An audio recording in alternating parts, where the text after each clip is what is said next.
السلام علیکم ورحمۃ اللہ وبرکاتہ۔ پروگرام مدینہ ثانی اور نظام حکومت میں آپ کا میزبان ڈاکٹر عمر ریاض عباسی آپ کی خدمت میں حاضر ہے۔ پاکستان کے قیام کو 77 سال بیت گئے، مگر آج بھی یہ بحث جاری ہے کہ تمام قوانین قرآن و سنت کے مطابق ہونے چاہیے۔ آئین کو بنے ہوئے نصف صدی گزر چکی ہے، مگر آج بھی آرٹیکل 277 چیخ چیخ کر کہہ رہا ہے کہ حکومت پر لازم ہے کہ وہ قوانین جو ہے ریاست کے قرآن و سنت کے مطابق بنائے، کوئی بھی قانون قرآن و سنت سے متصادم نہ ہو۔ اسی آئین کے اندر آرٹیکل 38 کی کلاز ایف میں ہے ٹو ایلیمینیٹ ربا ایز ارلی ایز پاسبل۔ میں نے اپنی زندگی میں ایز ارلی ایز پاسبل کا اتنا غلط استعمال نہیں دیکھا کہ نصف صدی سے ہم سود ختم نہیں کر سکے، اور اس کی بھی ڈیڈ لائن 2027 کے دسمبر تک جا چکی ہے۔ ٹھیک ہے، حکومت کی ذمہ داری تھی کہ اسلامی نظریاتی کونسل کی ریکمنڈیشن پارلیمنٹ میں پیش کر کے اس پر بحث کرتی، لیکن اسلامی نظریاتی کونسل کی ریکمنڈیشنز تاکہ نسیاں کی زینت بنتی جا رہی ہیں۔ اتنا بڑا ادارہ کس کام کے لیے؟ دوسری بات، ملک میں اسلامی قوانین کے حوالے سے مؤثر ترین ادارہ وفاقی شرعی عدالت ہے اور سپریم کورٹ کی شریعت ایپلیٹ بینچ ہے۔ یہ دو انسٹیٹیوشنز ہیں باقاعدہ۔ آئین کی روح سے وفاقی شرعی عدالت میں 3 علماء اسکالرز جج ہونے چاہیے جو اسلامک لاء کے ایکسپرٹ ہوں، جیورسٹ ہوں، جن کی کیپیبلٹی اسلامک جورسپروڈنس میں ہو، لیکن یہ عدالت علماء جو ہیں ان عدالتوں میں تعینات نہیں کیے جا سکے تاحال۔ یہ بڑا لوپ ہول ہے۔ اور پھر شریعت ایپلیٹ بینچ میں بھی یہی صورتحال ہے۔ پھر آئین کی 26ویں ترمیم کا ایک مستحسن فیصلہ کہ ملک سے ربا ختم ہوگا، لیکن اس کی ڈیڈ لائن دے دی گئی ہے 1 جنوری 2028، اور اس میں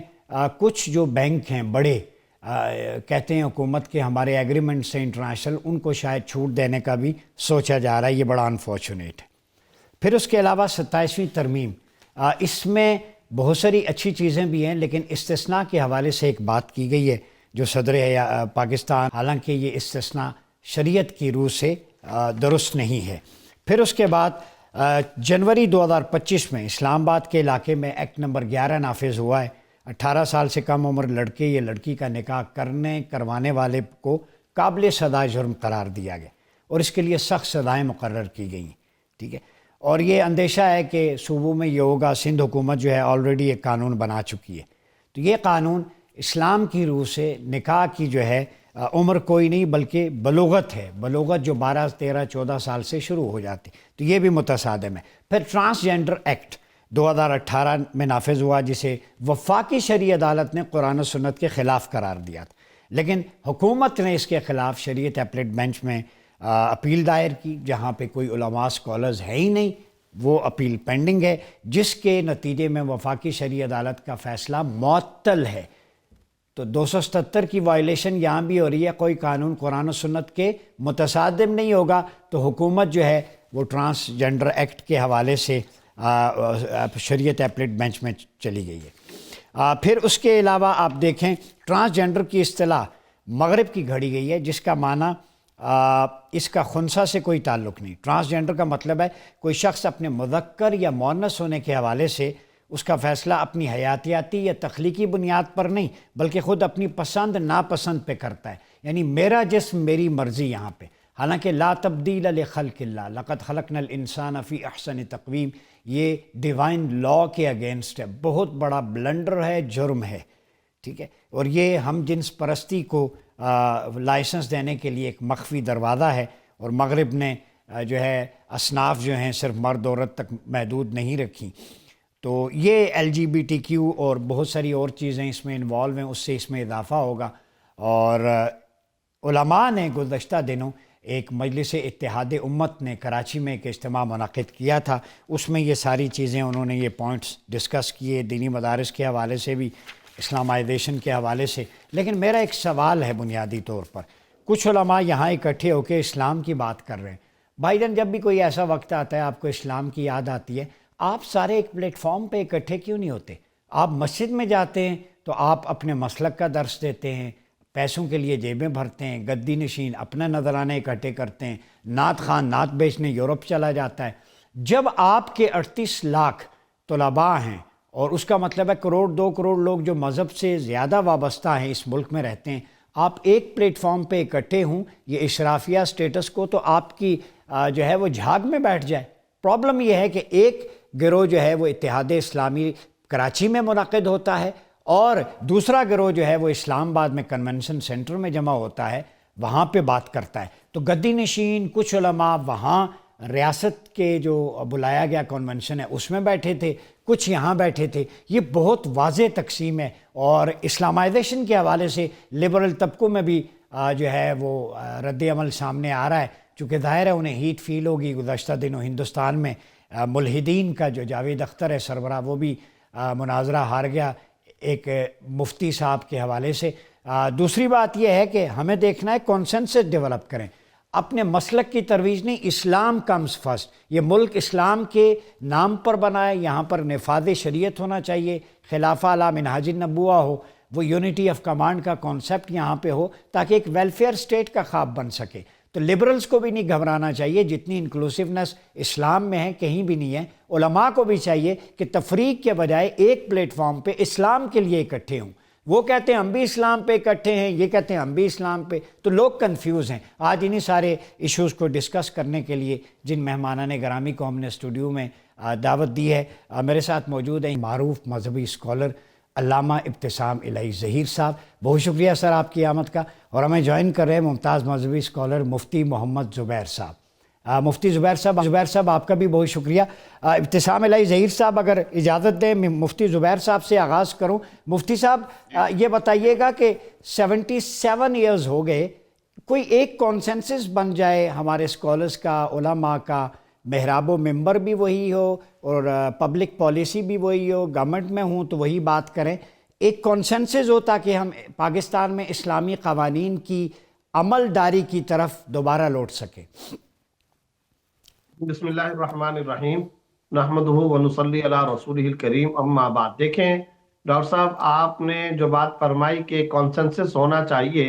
اجماع اور اتفاق ہونا چاہیے کہ ہم شریعت کے اور اسلام کے نفاذ کے سلسلے میں کچھ متفقہ دفعات اور شقوں پر متفق ہو جائیں اور اجماع کر لیں۔ یہ وہ بات ہے کہ آپ نے ذرا مہذب انداز میں ارشاد فرمائی۔ ہمارے کئی سارے لبرل اور سیکولر احباب کی طرف سے یہ بات آتی ہے کہ جناب یہ تو بہت ساری چیزوں میں خود اختلاف رکھتے ہیں اور فرقہ واریت ہے اور ان کے درمیان ڈفرنس آف اوپینین پایا جاتا ہے، تو ہم کیسے نفاذ اسلام کریں؟ اور پھر اس طرح کی پھبتیاں بھی کستے ہیں کہ کس کا اسلام نافذ کریں، کون سے والا اسلام نافذ کریں۔ تو میں یہ بات عرض کرنا چاہتا ہوں کہ اسلامی نظریاتی کونسل خود ریاست پاکستان کا، بلکہ شروع کے اندر اگر اس کا دیکھا جائے تو وہ قائد اعظم محمد علی جناح مرحوم کا بنایا ہوا ایک ادارہ ہے، جس میں تمام مسالک اور تمام مکاتب فکر کی بھرپور نمائندگی موجود ہے۔ وہ جتنی سفارشات پیش کر چکے وہ والا اسلام ہے جس پر تمام مکاتب، تمام اسکول آف تھاٹ، تمام مسالک کا مکمل طور پر اجماع اور اتفاق ہے۔ ہماری مؤدبانہ گزارش ہے کونسل کی سفارشات کو سرد خانے سے اٹھاؤ، وہاں سے ان کی فائلیں اٹھاؤ اور نافذ کر دو، کسی کا کوئی اختلاف نہیں۔ اچھا، ابھی آپ نے شاید انٹرو کے اندر ذکر نہیں کیا یا کریں گے، یا جیسے آپ نے ہمیں پہلے بتایا تھا کہ ٹاپک ہے کہ مجلس اتحاد امت کی جو شقیں، میں اب آپ کو اس حوالے سے بتاتا ہوں۔ ابھی 3 دن پہلے پاکستان کے تمام مسالک، تمام مکاتب فکر، جس میں علامہ ابتسام الہی ظہیر بھی مرحوم علامہ ابتسام الہی ظہیر صاحب دامت برکاتہم العالیہ یہ بھی موجود تھے، اور اس کے علاوہ بریلوی، دیوبندی، اہل حدیث، حتیٰ کہ فقہ جعفریہ کے سارے حضرات موجود تھے۔ اب مجھے بتائیں جتنی شقیں اعلامیہ کے اندر جاری کی گئی ہیں اس میں کہا گیا سودی نظام کا خاتمہ ہونا چاہیے، سودی نظام کے خاتمے کے سلسلے میں یہ جو جان چھڑاؤ، ڈنگ ٹپاؤ، وقت گزارو، اس کو ختم کرنا چاہیے، کیونکہ جب یہ ٹائم لیمٹ دے دیا گیا کہ 2028 میں آپ نے اس کو ختم کر دینا ہے، یہ باقاعدہ قانون کا ایک حصہ بن گیا اور لیجسلیشن کا ایک پارٹ بن چکا، اور باقاعدہ ترمیمی طور پر اس پر اجماع اور کنسنسس ہو چکا ہے۔ تو اس وقت جو تازہ ترین صورتحال ہے وہ اعلامیہ کے اندر بتا دی گئی ہے کہ کچھ بینکوں نے یہ کہہ کر کے کہ ہمارے چونکہ کچھ شیئر ہولڈر پاکستان سے باہر والے لوگ ہیں اور یہ پاکستان کا فیصلہ غیر ملکیوں پر چونکہ نافذ نہیں ہوتا، لہذا ہر ایک بینک اس سے استثناء لینے کی کوشش کرتا چلا جا رہا ہے۔ تو یہ جان چھڑاؤ پالیسی نہیں ہے تو اور کیا ہے؟ اسی طریقے سے 18 سال سے کم عمر کی شادی کے امتناع کو تمام مسالک اور مکاتب فکر نے ناجائز اور غلط قرار دیا، ٹرانسجینڈر ایکٹ کو غلط قرار دیا۔ مجھے بتائیے یہ جتنی شقیں ہیں ان شقوں پر کس کا اختلاف ہے؟ کنسنسس تو موجود ہے، مسئلہ تو امپلیمنٹیشن کا ہے، مسئلہ تو نفاذ کا ہے، مسئلہ تو ریاست کی سطح پر اس پہ مثبت جواب دینے کا ہے، مسئلہ یہ ہے کہ اس کو باقاعدہ نافذ کریں۔ اور میں آپ کو مزے کی بات ایک اور بتا دوں، جہاں یہ شقیں موجود ہیں وہیں پر تمام علماء نے یہ بھی متفقہ طور پر شق ڈالی ہے کہ ہم اسلامی شریعت کے نفاذ کے سلسلے میں اور حالات کی اصلاح کے لیے مسلح جد و جہد کے قائل نہیں ہیں، بے شک قانونی جد و جہد اختیار کی جائے گی، میں ہم باقاعدہ عدالتی جنگ میں آئیں گے، ٹھیک ہم ہے، باقاعدہ عوام کو کہیں گے، میں ہم آتا ہوں آپ کی باقاعدہ طرف، آپ کا پوائنٹ آ گیا۔ علامہ ابتسام الہی ظہیر صاحب،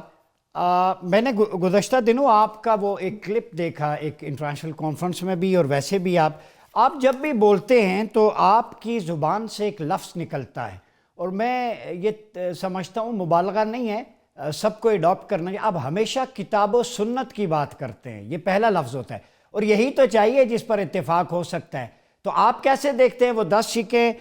جو علماء نے پیش کی ہیں، اس میں ٹرانسجینڈر ایکٹ کو کہتے ہیں کہ ہمارے ہاں تو خنثی کا لفظ استعمال ہے جو پیدائشی ہو، لیکن جو تخلیق میں الٹریشن ہے اپنی مرضی سے کرنا وہ تو جائز نہیں ہے۔ تو اس کے خلاف گورنمنٹ گئی تھی 2018 میں وفاقی شرعی عدالت کے فیصلے کے خلاف، ایپلیٹ بینچ میں ابھی بھی پینڈنگ ہے۔ تو کیسے دیکھتے ہیں آپ یہ کانسنسس کیسے ڈیولپ ہوگا؟ دیکھیں، بنیادی طور پر بات یہ کتاب و سنت کے اوپر تمام کے تمام مکاتب فکر کا اتفاق ہے، جی، اور جہاں جہاں میں نے سب بات وہاں کانفرنس میں بھی کی تھی کہ جہاں پر اختلاف کی بات ہوتی ہے وہ امور اصولی نہیں بلکہ اجتہادی امور ہوتے ہیں، اور ان کے اوپر علماء آپس میں تبادلہ خیال کرنے کے بعد مزید کنسنسس کو ڈیولپ بھی کرتے ہیں۔ اور اجتہادی اموروں کو ایسی بات نہیں ہوتی کہ جس کے اندر کسی رائے کو جو ہے نا باقاعدہ طور کے اوپر کوئی اس طرح کے تنازع کا سبب بنا لیا جائے جہاں بالکل جو ہے نا ہم ٹکراؤ پہ چلے جائیں۔ جہاں تک تعلق ہے اصولی باتوں کا، تو اللہ تعالیٰ کے فضل و کرم سے اس کے اوپر جو ہے 31 علماء کے 22 نکات بھی اس پر دلالت کرتے ہیں۔ ہمارا آئین خود اس بات کے اوپر دلالت کرتا ہے سپریمیسی قرآن و سنت کی، کتاب و سنت کی، اور وہاں پر جتنے مکاتب فکر کے علماء جید موجود تھے انہوں نے جتنی باتیں کی ہیں کتاب و سنت ہی کے پیراڈائم کے اندر کی ہیں۔ اور میں یہ بات سمجھتا ہوں یہاں ٹرانسجینڈرنگ کی جب بات ہوتی ہے تو اس کو کنفیوز کیا تھا انٹرسیکس کے ساتھ۔ جو خنثی کی انگلش ہے وہ ٹرانسجینڈر نہیں ہے بلکہ انٹرسیکس ہے، تو انہوں نے جانتے بوجھتے ٹرانسجینڈرنگ کو جو ہے نا اس میں ایڈ کیا تاکہ جو LGBTQ کا جو موقف ہے اس کو پروجیکٹ کیا جا سکے۔ اب یہ جو ٹرانسجینڈرنگ ہے اس کے مطابق مرد اگر اپنے آپ کو بطور عورت آئیڈینٹیفائی کرنا چاہے یا عورت اپنے آپ کو بطور مرد آئیڈینٹیفائی کرنا چاہے تو آپ اس کے خود کنسیکوینسز دیکھ لیں۔ اس سے الٹیمیٹلی جو ہے آپ کے معاشرے کے اندر بے راہ رویہ اس کو فروغ ملے گا، اور اسی کے ساتھ پیرالل طور کے اوپر ایک طرف تو آپ جنسی آزادی اس حد تک دیتے ہیں کہ آپ مرد کو عورت بنانے کے اوپر بھی مطمئن ہے، عورت کو مرد بنانے کے اوپر بھی مطمئن ہے، لیکن جہاں پہ نکاح کی بات آتی ہے تو اس کو بلوغت سے اٹھا کر آپ ایک خاص ایج جو ہے اسے اسپیسیفائی کرنا شروع کر دیتے ہیں، جبکہ ایج آف کنسنٹ جو ہے یورپ کے کئی ممالک کے اندر چونکہ ان کے یہاں پہ نکاح کی ایج اور کئی مرتبہ کنسنٹ کی ایج میں فرق ہوتا ہے، جہاں پہ وہ اپنے جبیلی تقاضوں کو پورا کرنے کے لیے بغیر نکاح کے رضامندی کا اندیہ دیتے ہیں، وہ کئی ممالک میں 14 سال کی عمر وہاں پہ موجود ہے۔ اگر وہ ایک اپنی مرضی کے تعلق کے لیے 14 سال کی عمر کے اوپر جو ہے وہ اس کو جو ہے نا وہ ڈرافٹ کو تیار کر سکتے ہیں، تو ہمارے ملک میں ہر کون سی ایسی بات یا ایسی ضرورت پیش آئی ہے کہ 18 سال سے کم عمر کے نکاح کو اس حد تک سنب کیا جا رہا ہے کہ جو یہ نکاح کروائے گا اس کو قرار واقع سزا دی جائے گی؟ یعنی ایک طرف میرا جسم میری مرضی کا تصور ٹرانسجینڈرنگ کی شکل میں، اور ایک طرف جو ہے شریعت کے مطابق جو ہے نا اپنی جبلی تقاضوں کو پورا کرنے کی مخالفت، تو اس کا مطلب ایک خاص ایجنڈا سیٹنگ ہے جس کی بنیاد کے اوپر قرارداد مقاصد کو اور آئین پاکستان کی ان شقوں کو جن کا تعلق کتاب و سنت کی عملداری کے ساتھ ہے انہیں باقاعدہ طور کے اوپر سپریس کرنے کی کوشش کی جا رہی ہے۔ اب آپ مجھے یہ بات بتلائیں، کوئی علماء جو سیاست میں ہیں یا علماء جو سیاست میں نہیں ہیں، یہ تو تمام لوگوں کی ذمہ داری بنتی ہے کہ وہ ان شقوں کے خلاف باقاعدہ طور کے اوپر آواز کو اٹھائیں جو کتاب و سنت کی باقاعدہ طور پہ طے شدہ شقیں ہیں۔ اگر اللہ تبارک و تعالیٰ نے ایک چیز کو حلال قرار دے دیا تو ہم کون ہوتے ہیں اس کو حرام قرار دینے والے؟ یہاں پہ آپ دیکھیں ہم اللہ کے حلال کردہ جو ہے بلوغت والے اصول کو ایک خاص عمر میں لے جا کر اسے ناجائز قرار دے رہے ہیں، اور اللہ تعالیٰ نے جس چیز کو حرام قرار دی ہے ٹرانسجینڈرنگ کو اس کو ہم حلال قرار دے رہے ہیں، یعنی حلال کو حرام، حرام کو حلال قرار دے رہے ہیں۔ تو اس کے پس منظر میں کون لوگ ہو سکتے ہیں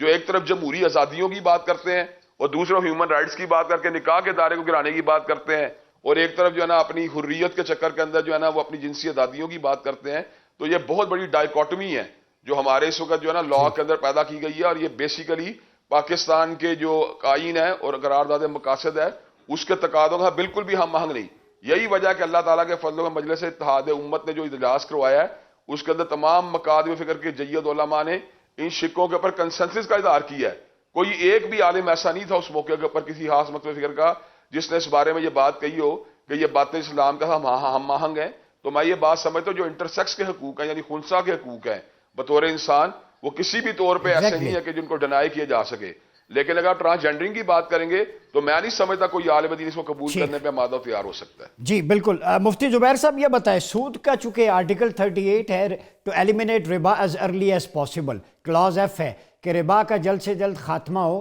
ایز ارلی ایز پاسبل. 52 سال ہو گئے قانون کو بنے، اس کا غلط استعمال آج تک نہیں دیکھا. مجھے ایک چیز سمجھا دیں، عوام سنے گی، کہ 2027 کے دسمبر تک کہا گیا مالیاتی نظام کو اسلامی نظام میں ڈھالیں، تو اس وقت تک پھر یہ حلال ہی سمجھا جائے؟ دوسری بات، 50 سال ہو گئے، کوئی فریم ورک نہیں بنایا جا سکا اسلامک اکانومک سسٹم کا، ربا فری اکانومی کا. یہ تو علماء کی ذمہ داری تھی. یہ لوگوں کا بھی ایک سوال ہے، اس پہ کیا کہتے ہیں؟ دیکھیں بات یہ ہے کہ جس وقت عدالتوں کے اندر یہ مقدمہ چلتا ہے اور عدالتوں کے اندر جب یہ بات ربا سے متعلق آتی ہے تو ڈے ون سے یہ بات آ رہی ہے کہ سود کو ختم کرو. بات یہ کون کہہ سکتا ہے، کیسے کہی جا سکتی ہے کہ جناب 2 سال مزید یہ آپ کو جو گنجائش دی جا رہی ہے اور اس کا یہ مطلب نکال لیا جائے کہ اس وقت تک سود حلال ہوگا؟ یعنی یہ تو پرلے درجے کا کچھ ہوگا تب بھی وہ یہ بات نہیں کر سکتا. کس نے کیسے کہہ دیا، کون کہہ سکتا ہے جس کو اللہ اور اس کے رسول صلی اللہ علیہ وسلم کے خلاف اعلان جنگ قرآن نے قرار دے دیا؟ تو ہم کیا اس کو 2 سال 4 مہینے 5 مہینے 6 مہینے اس ٹائم تک فلاں ڈیٹ تک فلاں جنوری اور فلاں تاریخ تک ہم اس کی اجازت دے سکتے ہیں؟ کیسے ہو سکتا ہے؟ مسئلہ یہ ہوتا ہے کہ جس وقت عدالتوں میں یہ بات چلتی ہے تو پھر باقاعدہ حکومت کی طرف سے، کنونشنل بینکوں کی طرف سے یہ بات آتی ہے جی ہمیں سسٹم کو چینج کرنے کے لیے کچھ ٹائم چاہیے. تو پھر باقاعدہ طور پر وہ ٹائم لینے کی بات کرتے ہیں 5 سال 8 سال، ان کو مزید نیچے لایا جاتا ہے، نیچے لایا جاتا ہے، نیچے لایا جاتا ہے، یہاں تک کہ اب جس وقت سیاسی قوتوں نے یہ ترمیم کا معاملہ کیا 26ویں ترمیم کا، اس وقت دوبارہ ریفریش کر کے دینی طبقات، مذہبی طبقات کی طرف سے یہ بات آئی کہ برائے کرم اتنا عرصہ ہو چکا ہے اور یہ 77-78 سال ہونے کو ہیں، پاکستان کی بنیادوں سے سود کو ختم کرو. اور یہ پاکستان کا بنیادی کلیدی فاؤنڈر ممبر جو تھے قائد اعظم محمد علی جناح، انہوں نے یہ کہا تھا کہ سود پر ہماری معیشت استوار نہیں ہوگی. یہ ان کا ایم تھا، بانیان پاکستان کا، وجود پاکستان کا مقصود اصلی بھی یہی ہے. اچھا اب معاملہ یہ ہے جیسے میں نے آپ کو کہا کہ کبھی عدالتوں کے اندر جا کر کے سود کے حوالے سے کچھ ضمنی مسائل پر جہاں کوئی فقہی اختلاف، کبھی اس کو ہائی لائٹ کرنے کی کوشش کی جاتی ہے، کبھی یہ ڈراوا دیا جاتا ہے ہمارے کالے انگریزوں کی طرف سے جناب وہ تو انٹرنیشنل اکانومی سے تو ہم پیچھے رہ جائیں گے. کبھی یہ ہیلا حوالہ اور کبھی یہ ہیلا حوالہ کیا جاتا ہے جناب ہم کو کچھ ٹائم چاہیے. یہ کالے انگریز کا کیا مطلب ہے؟ جی کالا انگریز کون ہے اور اس کا کیا مطلب ہے؟ آپ نے اصطلاح یوز کی بڑی. ایک تو گورا انگریز ہے اور ایک ہمارے وہ لبرل اور سیکولر ہے جو اس سود کے نظام کو ختم کرنے کے حوالے سے ہمیں باقاعدہ معاشی اکانومی کے فگرز اور فیکٹس پیش کر کے ڈراوا دیتے ہیں جناب ہم انٹرنیشنل مارکیٹ سے پیچھے رہ جائیں گے، ہم یہاں پر یوں پیچھے رہ جائیں گے. حالانکہ اچھا جہاں تک آپ نے کہا کہ فریم ورک، پاکستان میں اسٹیٹ بینک باقاعدہ طور پر اسلامی بینکاری کا لائسنس دے چکا ہے اور کامیابی کے ساتھ کئی سارے بینکوں کے اندر اسلامی بینکنگ کھل چکی ہے، شروع ہو چکی ہے. عرب ممالک کے اندر ہے، بر صغیر کے کئی ممالک کے اندر ہے، بنگلہ دیش قطر کے اندر ہے، اس کے علاوہ عرب ممالک کے علاوہ یورپی ممالک میں اور امریکہ کے اندر بھی کئی ساری جگہوں پر اسلامی بینکاری، غیر سودی بینکاری وجود میں آ چکی ہے. کسی بھی اہل علم و دانش کو اس اسلامی بینکاری کے بنیادی سٹرکچر کے اندر کسی خرابی کی نشاندہی کرنے کا اختیار حاصل ہے اور ڈیفنس آف اوپینین ہو سکتا ہے. لیکن علماء نے ماڈل ضرور پیش کیا ہے، ہم پر اعتراض نہیں آتا. اور پھر اسلامی نظریاتی کونسل نے اس کے اوپر باقاعدہ کام کیا، کئی دفعہ شریعت کورٹ میں اس کے خلاف فیصلے آ چکے، وفاقی شرعی عدالت کے اندر ہو چکے، سپریم کورٹ شریعت اپیلنٹ بینچ اس میں کردار ادا کر چکا. مجھے بتائیے علماء کی طرف سے اب کمی کہاں ہے؟ مسئلہ صرف اور صرف یہ ہے ٹھیک ہے، ڈاکٹر صاحب، میں آپ کو صحیح بات بتانا چاہتا ہوں، اس پوائنٹ کو آپ نوٹ کر لیجئے، مسئلہ یہ نیتوں میں فطور نیت ہے۔ میں فطور ہے، بالکل۔ ابتسام الہی ظہیر صاحب، یہ بتائیں، گزشتہ دنوں ایک انٹرنیشنل کانفرنس ہو رہی تھی، اسلام ان گلوبلائزڈ ورلڈ، میں نے بھی اس میں انگلش میں اپنا پیپر ریپرزینٹ کیا، اسلامک پرسپیکٹیو آف تھیولوجی، تو اس میں جو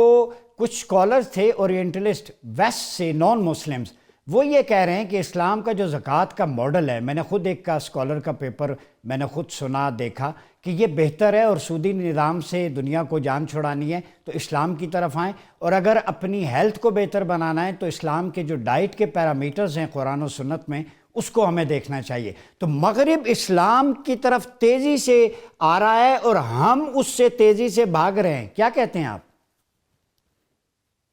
دیکھیں، بنیادی طور پر بات ہے جہاں تک تعلق ہے قوانین اسلامیہ کا،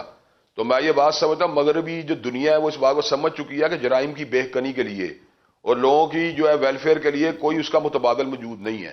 اب آپ نے وہاں پہ دیکھ لیں جتنے بھی کرائمز ہوتے ہیں ان کی شرح کا آپ موازنہ کر لیں ان ممالک کے ساتھ جہاں پہ شریعت جو ہے نا کسی حد تک نافذ ہے، تو آپ کو زمین آسمان کا فرق نظر آئے گا۔ اگرچہ وہاں پہ انہوں نے ویلفیئر کا ماڈل بھی امپوز کیا اپنے تئیں، لیکن اس کے باوجود یہ بات انہوں نے کنونس ہوتے ہیں اس بات کے اوپر کہ جب تک شریعت کے ان مسلمات کو پوری طرح لاگو نہیں کیا جاتا جن کا تعلق انسانی فلاح کے ساتھ ہے، معاشرے کے اندر مکمل طور پہ ہارمنی پیدا نہیں ہو سکتی۔ اگر کہیں آپ کو واضح فرق نظر آتا ہے تو وہ تھیولوجی کے اندر نظر آتا ہے، اور آپ کو پتا تھیولوجی کا اگر فرق ختم ہو جائے تو پھر تو الٹیمیٹلی وہ لوگ خود اپنے آپ کو مسلمان ہی کہنا شروع ہو جائیں گے۔ اب ڈاکٹر ولیم روونز کا جو آپ کو پتا ہے بڑا مشہور اس کا جی جی جو بیان ہے کہ انگلینڈ کے اندر بھی اگر جرائم کا خاتمہ چاہتے ہیں تو شریعت اسلامیہ کو نافذ کرنا چاہیے۔ اب اگر آج بشپ آف کینٹربری جو کہ پروٹیسٹنٹ چرچ کے اندر اسی مقام کا حامل ہے جس طرح ایک پوپ جو ہوتا ہے وہ کیتھولک چرچ میں ہوتا ہے، اگر اس لیول کا بندہ بھی اس طرح کی بات کہتا ہے کہ انگلستان کے مسائل جو ہیں وہ اسلامی شریعت کے نفاذ سے حل ہوں گے، تو اس کا مطلب یہ ہے کہ جو بندہ بھی غیر جانبدار ہو کے انالیسس کرتا ہے اس کو اسلام کی افاقی تعلیمات میں انسانیت کے جمی مسائل کا حل نظر آتا ہے۔ لیکن ہمارے یہاں پہ کچھ ایسی پروگریسو جیسے لوگ کہتے ہیں، حقیقت میں پروگریسو نہیں بلکہ وہ بیکورڈ اپروچ ہے، لیکن وہ اس کو اپنے طور پر پروگریسو سمجھتے ہیں کہ شاید اس اپروچ کو اپنانے کے بعد ہم دنیا کے ہم قدم ہو جائیں گے۔ تو میں یہ بات سمجھتا ہوں جو ڈاکٹر زبیر صاحب نے جس بات کو جو ہے نا پن پوائنٹ کیا ہے، جو انہوں نے اصطلاح استعمال کی ہے، وہ اپنی جگہ پر ایک بڑی معنی خیز اصطلاح ہے کہ انگریز تو چلا گیا ہے لیکن اپنے پیچھے ایسے لوگ چھوڑ گیا ہے جو کسی بھی طور کے پر ان کے جو ہے نا اس ایک جو ہے نا تقلید سے یا ان کے فٹ اسٹیپس کو فالو کرنے سے نا پیچھے ہٹنے کے لیے تیار نہیں ہے۔ تو ہم یہ بات سمجھتے ہیں کہ اللہ تعالیٰ کے فضل و کرم سے جو اسلام کی فقہی تعلیمات ہیں، بجائے اس کے کہ ہمیں وہاں سے ان کو ڈوز کر کے جو ہے نا ان کے پر عمل کرنے کا ایک جو ہے نا ایک وینیو یا موقع بنائیں، ہمیں چاہیے ہم اصل اسلام کو جو ہمیں کتاب و سنت سے حاصل ہو رہا ہے بغیر کسی کی سرٹیفکیشن کے جو ہے نا اسے اپنی زندگیوں میں لاگو کرنے کے لیے مادہ تیار ہو۔ بالکل درست فرمایا کہ یہ باقیات و سیئات کہہ سکتے ہیں ہم انگریز کی، جیسے مفتی صاحب نے بھی کہا کہ کالا انگریز، گورا تو چلا گیا لیکن اس کے کرتوتوں والے وہ کالے انگریز ہوتے ہیں۔ میرے خیال میں بریک پہ جانے سے پہلے آپ کا شکریہ بھی ادا کرتا ہوں۔ میرے خیال میں آپ جیسے دبنگ سکولرز، میں آپ کو نوجوان ہی کہوں گا، ریشنل اور لاجیکل اپروچ یہ مدارس کا نقشہ ہے۔ ناظرین، مفتی زبیر صاحب، علامہ ابتسام الہی ظہیر صاحب، ان کے اکابرین بھی اسی طرز عمل کے ہیں۔ تو جو عوام ہم سے کہتے ہیں کہ آپ کہاں اکٹھے ہیں، ڈفرینٹ اسکول آف تھاٹ کا گلدستہ ہوتا ہے، خوشبو مختلف ہوتی ہے، ڈائیورس ہوتی ہے، کسی ایک بات پہ بھی آپ کو اعتراض نہیں، لاجیکل ہوتی ہیں۔ تو مدارس سے پڑھے ہوئے دینی جماعتوں والے انہیں بھی پتہ ہے کہ ریشنل اپروچ کیا ہوتی ہے، لاجک کیا ہے، پورا اسلام بھی لاجک ہے۔ تو جب ایسے گلدستے ہمارے پاس ہوں گے تو ملک آگے بڑھے گا۔ گورنمنٹ کو چاہیے کہ پالیسی میکنگ کے حوالے سے ان جیسے مشاہیر کی جو ریکمنڈیشنز ہیں، فائنڈنگز ہیں، اس کو اپنی پالیسی کا حصہ بنائیں تاکہ اسلام کے نام پر بننے والا پاکستان حقیقی پاکستان بن سکے۔ ناظرین، یہاں وقت ہوا چاہتا ہے ایک چھوٹے سے بریک کا، ملتے ہیں بریک کے بعد۔ ویلکم بیک ناظرین، پروگرام مدینہ ثانی اور نظام حکومت میں ایک دفعہ پھر آپ کا خیر مقدم ہے۔ پاکستان میں جو لاس کے حوالے سے جو ڈیبیٹ چل رہا ہے اسی گفتگو کے سلسلے کو آگے بڑھاتے ہیں۔ ہمارے ساتھ موجود ہیں ڈاکٹر ابو الخیر زبیر، صدر پاکستان جمعیت علماء پاکستان نورانی گروپ، اور ہمیں اسٹوڈیو میں جوائن کیا ہے ڈاکٹر فرزانہ باری، ہیومن رائٹس ایکٹیوسٹ ہیں۔ ڈاکٹر صاحب آپ کا بھی بہت شکریہ۔ ڈاکٹر صاحب آپ کا بھی بہت شکریہ۔ گزشتہ دنوں آپ نے ایک اتحاد امت ایک پلیٹ فارم پہ میں آپ کی گفتگو سن رہا تھا، کچھ 10 سفارشات پیش کی ہیں، لب لباب کیا ہے، آپ کیا سمجھتے ہیں؟ بسم اللہ الرحمن الرحیم۔ مولانا فضل الرحمان صاحب نے اور مفتی تقی عثمانی صاحب مفتی منیب الرحمان صاحب نے مجلس اتحاد امت کے تحت بلایا تھا تمام اکابرین کو، مذہبی جماعتوں کے تمام قائدین کو، اور اس میں جو پاکستان کے اندر اسلام کے خلاف قوانین بنائے جا رہے ہیں ان کے بارے کے اندر یہ کانفرنس رکھی گئی تھی، جس کے اندر 18 سال سے کم عمر کی شادی بھی ناجائز ہو گئی ہے اور پاکستان میں وہ بھی قابل جرم ہو گیا، قابل سزا جرم ہو گیا ہے۔ اسی طرح ٹرانسجینڈر بل منظور ہو گیا ہے، جس میں کیا نام ہے اپنی جنس کی تبدیلی جو ہے گئی ہے۔ اسی طرح جو ہے 27ویں ترمیم کے اندر مسائل پیدا ہوئے تھے، تو یہ ایسے انتہائی اہم امور تھے کہ جن پر یہ بلائی گئی تھی کیا نام ہے کانفرنس،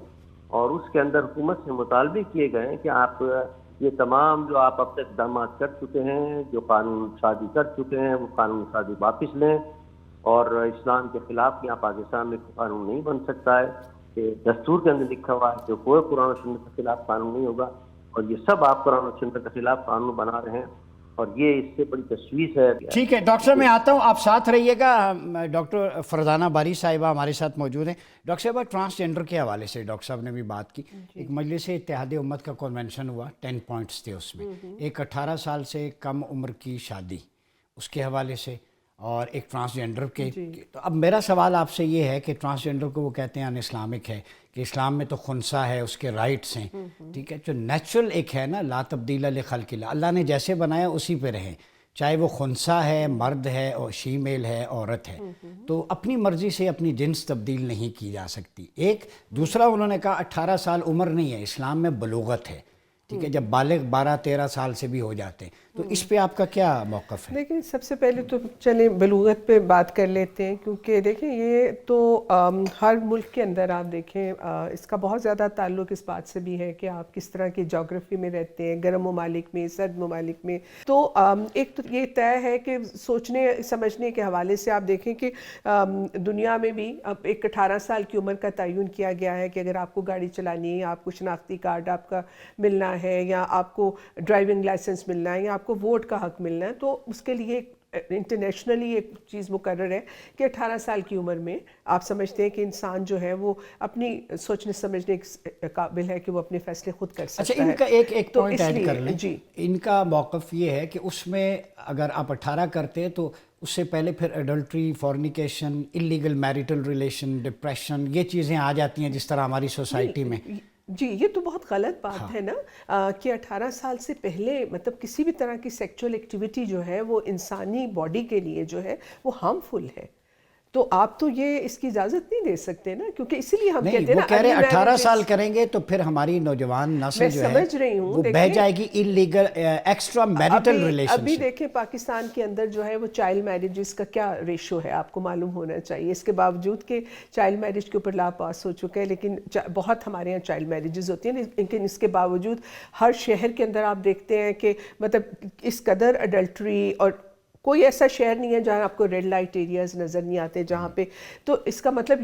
یہ اس کا مطلب آپ کی اپنی سوچ اپنی اخلاقیات کے ساتھ ہے، اس کا یہ نہیں ہے کہ اگر آپ کو شادی جی ایتھیکل سٹینڈرڈز ہیں، ہیومن رائٹس کے سٹینڈرڈز ہیں، آپ کی اپنی اخلاقیات ہیں، اپنی اقدار ہیں، تو اس کا مطلب یہ نہیں ہے کہ اگر آپ جو ہے وہ ارلی میرجز جو ہے وہ اس کو الاؤ کریں گے تو یہ والے جو معاملات ہیں ان کے اوپر کوئی اس میں کوئی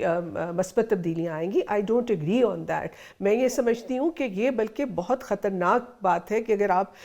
سوسائٹی الاؤ کرتی ہے کہ جی آپ 18 سال سے کم عمر کی بچی کے ساتھ یا بچے کے ساتھ ایک سیکچول ریلیشن شپ آپ رکھ سکتے ہیں، تو آپ کو یہ اندازہ نہیں ہے کہ اس کی امپلیکیشن خاص طور پہ بچیوں کے لیے، چھوٹی عمر کی بچیاں جب پریگننسی کے اس سے گزرتی ہیں اور ان کے باڈی کے اوپر اس کے بہت زیادہ منفی اثرات پیدا ہوتے ہیں، اور اسی کی وجہ سے آپ دیکھیں کہ ہمارے ہاں جو میٹرنل میٹرلٹی ریٹ ہے، زچگی کے دوران ہمارے ہاں جو اموات کی شرح ہے وہ پورے ریجن میں سب سے زیادہ ہے۔ ڈاکٹر صاحب اور آپ اس کی ایک وجہ یہ ارلی چائلڈ میرجز کا فینومینا بھی ہے۔ ٹھیک ہے ڈاکٹر صاحب، آپ نے موقف سنا ہے، ڈاکٹر صاحبہ کا کیا کہیں گے؟ وہ کچھ پوائنٹس ہائی لائٹ کر رہی ہیں اس حوالے سے، شادی کے حوالے سے۔ دیکھیے، یہ تمام دلائل جو وہ دے رہی ہیں وہ اپنی جگہ پر ہیں، لیکن سوال یہ پیدا ہوتا ہے یہ ملک اسلام کے نام پر بنا تھا، آپ کے دستور میں لکھا ہوا ہے اسلام کے خلاف کوئی قانون نہیں ہوگا، صرف اسلام کے مطابق دیکھیے کیا اسلام کے اندر 18 سال کی قید ہے؟ کیا 18 سال سے پہلے شادی نہیں ہو سکتی؟ کیا کسی نے شادی کی ہے؟ کس نے کی ہے؟ ہماری ماں، ہماری نہیں پوری امت کی ماں، قیامت تک آنے والی امت کی ماں حضرت عائشہ صدیقہ رضی اللہ تعالی عنہا کا نکاح کتنے سال کی عمر میں ہوا تھا؟ تو کیا وہ کیا نام ہے جرم تھا وہ جو انہوں نے آج جرم قرار دے دیا؟ ہمارے نبی کی بیوی ہیں وہ، مطلب کہنے کا یہ ہمارے اندر مثالیں موجود ہیں کہ ہماری اسلام نے کوئی قید نہیں لگائی ہے، اور جو اسلام چیزیں بتاتا ہے اس کے اندر ہزار ہاں حکمتیں ہوتی ہیں، آپ اپنے ذہن سے کتنی حکمتیں نکال لیں اس کے اندر کہ صاحب اس میں یہ نقصان ہے، یہ نقصان، کوئی نقصان نہیں ہے اس کے اندر، جب اسلام نے کہہ دیا تو اسلام کی ہر چیز کے اندر فائدہ ہے۔ اب سود کے متعلق کہتے ہیں کہ صاحب کیسے بین الاقوامی مسائل چلیں گے اور کیا ہوگا، فلان دماغ کا ہوگا، ارے سود جب اللہ نے کہہ دیا حرام میں تو حرام ہے، ہمیں بس اس کو حرام قرار دینا اور اس کو ختم کرنا۔ دیکھیے کتنی رحمت اللہ کی نازل ہوتی ہیں، تو یہی اس کے اندر وجہ ہے کہ اس کے اندر جو نکال رہے ہیں صاحب اس میں یہ نقصان ہے، کوئی نقصان نہیں ہے اس کے اندر۔ بچوں کی شادی کر دیں گے آپ، زنا سے بچیں گے، وہ کسی برے کام سے بچیں گے، معاشرے کے اندر جتنے اس وقت مفاسد پیدا ہو رہے ہیں وہ اسی وجہ سے پیدا ہو رہے ہیں کہ چاہوں گی وہ بات ختم کریں تو میں بات کروں۔ دیکھیں ایک تو کیا نام ہے لوگوں کو چھوڑ دیا اور اس کو کیا نام ہے وہ کیا نام ہے غلط راستے پر چل رہے ہیں، پھر کیا نام ہے اس سے جناب جھگڑے ہوتے ہیں، لڑائیاں ہوتی ہیں، قتل و غارت گلی ہوتی ہے، یہ تمام چیزیں ختم ہو جائیں گی اگر کیا نام ہے صحیح معنوں کے اندر کیا نام ہے وقت کے اوپر شادی کر دی جاتی۔ اسلام جب اجازت دیتا ہے تو ہمیں کوئی حق نہیں پہنچتا کہ ہم کیا نام ہے کوئی اپنی عقلی دلائی لے کے آئیں اس سے آگے۔ بات یہ ہے کہ ڈاکٹر صاحب کچھ کہنا چاہیں؟ جی ایون حضرت عائشہ کی عمر کے بارے میں بھی بہت سارے اگر علماء کرام دیکھیں پاکستان کے اندر بھی کوئی کہتا ہے 7 سال کی عمر تھی، کوئی کہتے نہیں 15 سال تھی، کوئی کہتے نہیں 22 سال تھی۔ ان کے عمر کے بارے میں قرآن میں کہیں یہ نہیں کہا گیا کہ کس عمر میں شادی، یا کہیں یہ نہیں لکھا گیا کہ جب عورت بلوغت کو پہنچے تو اس کی شادی کر دی جائے۔ میں نے بھی قرآن پڑھا ہے تو کہیں بھی یہ مینشن عمر کا مینشن نہیں ہے۔ حضرت عائشہ کے بارے میں ایک کنٹروورسی ہے اور اس پہ ابھی تک جو علماء کرام ہیں، جو ہمارے اسلامی اسکالرز ہیں، وہ اس پہ ایگریمنٹ ہے، کوئی نہیں، کوئی کہتا ہے 7 سال تھی، کوئی کہتا ہے 15 سال تھی، کوئی کہتا ہے 22 سال تھی، وہ ایک بات ہے۔ دوسرا یہ جو آپ بات کر رہے ہیں نا کہ چھوٹی عمر کی شادیاں، اس وقت ہم ایک گلوبل کمیونٹی کا حصہ ہیں۔ دیکھیں ہم نے کنونشن سائن کیے ہوئے، چائلڈ رائٹس کا پاکستان، آپ کہتے ہیں ہم اسلامک ریپبلک آف پاکستان میں رہتے ہیں، اسلامک ریپبلک آف پاکستان نے convention on the child rights sign کیا ہوا ہے۔ ہم نے کنونشن آن ہیومن رائٹس، ہم اس کے سگنیٹری ہیں، جو آپ کا ڈیکلیریشن آن ہیومن رائٹس ہے 1949 کا، اس کے اندر آپ یہ چیزیں نہیں کر سکتے۔ ان کے کہنے کے مطابق تو جیسے سلیوری کا انسٹیٹیوشن ہے، حضور پاک نے اپنے غلام کو آزاد کیا تھا اور آخری خطبے میں کہا تھا کہ غلاموں کے ساتھ اچھا سلوک کرے، لیکن آج کوئی مسلمان ملک یہ کہہ سکتا ہے کہ انسانوں کو غلام بنایا جا سکتا ہے یا رکھا جا سکتا ہے؟ اسلام کے اندر اجتہاد کا انسٹیٹیوشن اسی لیے رکھا گیا تھا کہ آنے والے وقت کے ساتھ آپ نے اجتہاد کرنا ہے۔ جی آپ کا پوائنٹ آ گیا، یہاں وقت ہوا چاہتے ہیں ایک چھوٹے سے بریک کا، ملتے ہیں بریک کے بعد۔ ویلکم بیک ناظرین، پروگرام میں ایک دفعہ پھر آپ کا خیر مقدم ہے۔ گفتگو کے سلسلے کو آگے بڑھاتے ہیں۔ اسلامک پرسپیکٹو میں جو خنثی لفظ عربی میں استعمال، انٹرسیکس اسے کہتے ہیں، ٹھیک ہے؟ یہ ٹرانسجینڈر مغرب کی وہ کہہ رہے اصطلاح ہے، یہ جو ڈیکلریشن ان کا ہے اس میں لکھا ہوا ہے، تو اس سے مراد کہ کوئی شخص اپنی مرضی سے جنس تبدیل کرتا ہے، یہ تو قرآن کے خلاف ہے۔ لا تبدیل لخلق اللہ، اللہ کی تخلیق میں کوئی تبدیلی نہیں کر سکتا۔ لقد خلقنا الانسان فی احسن تقویم، بہترین ماڈل کے اندر سانچے میں ڈھالا ہے، یہ اس کی قدرت ہے۔ لیکن بائی ڈیفالٹ اگر کوئی شی میل ہے تو اس کے رائٹس اسلام میں پورے ہیں۔ دیکھیں وہ تو انہی کی رائٹس کی بات ہو رہی تھی نا۔ ہمارے ہاں تو جب تک یہ ٹرانسجنڈر بل نہیں آیا تھا تو آپ دیکھیں کہ جو ٹرانسجنڈر کمیونٹی ہے ان کے رائٹس تو نہ ہونے کے برابر ہیں، نہ ان کو کوئی جاب ملتی ہے، نہ ان کو ماں باپ گھروں سے نکال دیتے ہیں۔ ایک بہت ہی اوپریسو ان کا ایک سسٹم، گرو سسٹم ہے جس کے اندر ایک گرو ان کے آپ کو پتہ ہے مدارس بھی چلا رہے ہیں۔ جی ان میں ظاہر اچھے گرو بھی ہیں اور ایسے گرو بھی وہاں کے ہیں جو کہ ان کو مجبور، جہاں پہ لوگ وہ بیچارے مجبور ہیں کہ وہ یا تو اپنا جو لائیولیہڈ ہے وہ یا تو گانا بجانا یا آپ سیکس چینج کرنے کے اس پہ کیا؟ نہیں دیکھیں میں یہ سمجھتی ہوں سیکس چینج کرنے کے حوالے سے اگر آپ فیل کرتے ہیں، ٹھیک ہے، آپ کی باڈی میں اگر آپ کو لگتا ہے مثلا ایک آپ وہ ویل ڈیفائن نہیں ہے یا آپ کو لگتا ہے کہ آپ you feel like a woman اور فیل لائک اے مین، تو اس کے اندر اس وقت اگر آپ اس میں میڈیکلی اگر آپ اپنے کوئی آپریشن وغیرہ کے ذریعے اپنے آپ کو کسی ایک طرف ایک طرف کر سکیں تو اس میں کوئی جی ڈاکٹر صاحب آپ بتائیے کیا کہتے ہیں آپ ان سارے ایشوز؟ سب واضح بات ہے کہ ایک تو انہوں نے جو دلیل دی ہے کہ صاحب قرآن میں کوئی پابندی نہیں ہے کیا نام ہے شادی کے لیے، یہ ایک اصول ہے ہمارے اسلام کا، حدیث موجود ہے الحلال بین والحرام بین، حضور فرماتے ہیں حلال بھی چیز ہم نے بیان کر دی ہیں، حرام چیز بھی ہم نے بیان کر دی قرآن کے اندر، اور اس کے علاوہ اگر کوئی چیز نئی پیدا ہوتی ہے یا کوئی چیز ہمارے تو نہیں ہے اس کی وضاحت تو وہ جائز ہے تمہارے لیے، یہ اصول ہے ہمارے شریعت کا اصول ہے۔ لہٰذا یہ کہتے ہیں سب آپ دکھائیے کہ صاحب وہ کیا نام ہے کون سی یہ پابندی لگی، وہ پابندی ہم نہیں دکھانے کی پابند نہیں ہے، یہ دکھانے کی پابند ہے کہ یہ دکھائیں کیا نام ہے حرام کہاں ہے، کیا نام ہے اگر کوئی چیز یہ حرام کہہ رہے ہیں، یہ ناجائز کہہ رہے ہیں، یہ کہہ رہے ہیں قابل سزا جرم ہے، تو یہ بتائیں کہ کہاں قرآن پاک میں لکھا ہوا ہے کہ کیا نام ہے 15 سال سے کم عمر کے اندر شادی کرنا حرام ہے؟ ہمارے پاس دلیل یہ ہے کہ قرآن نے صاف کہہ دیا، حدیث میں صاف آ گیا کہ جس کو ہم نے حرام نہیں کیا وہ حرام نہیں ہے، تمہارے لیے جائز ہے، لہذا بچی کی شادی جائز ہے بالکل 15 سال سے پہلے، اس کو کوئی حرام نہیں کر سکتا، کوئی ناجائز نہیں کر سکتا، کوئی منع نہیں کر سکتا، اسلام کے مطابق، اسلام کی شریعت کے مطابق یہ کہنا نمبر 1۔ اسی طرح وہ جو نمبر 2 آپ نے کہا جنڈر کا مسئلہ کیا ہے نا، اس کے ان کے پاس کوئی جواب نہیں ہے، خود سا مشکل سے تو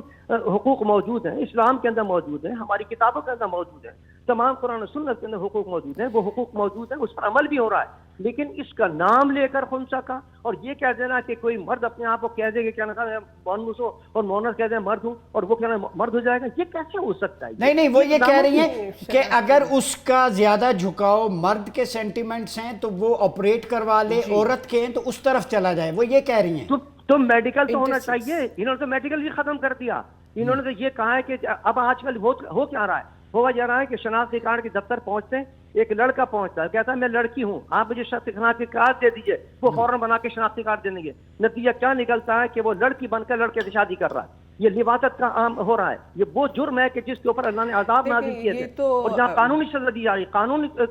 بنایا جا رہا ہے۔ یہ تو ایک طرح سے امیجنیشن ہے نا، آپ ازیوم کر رہے ہیں، آپ ازیوم کر رہے ہیں کہ یہ ہو رہا ہے، ازیوم نہیں، میں نے دیکھا ہے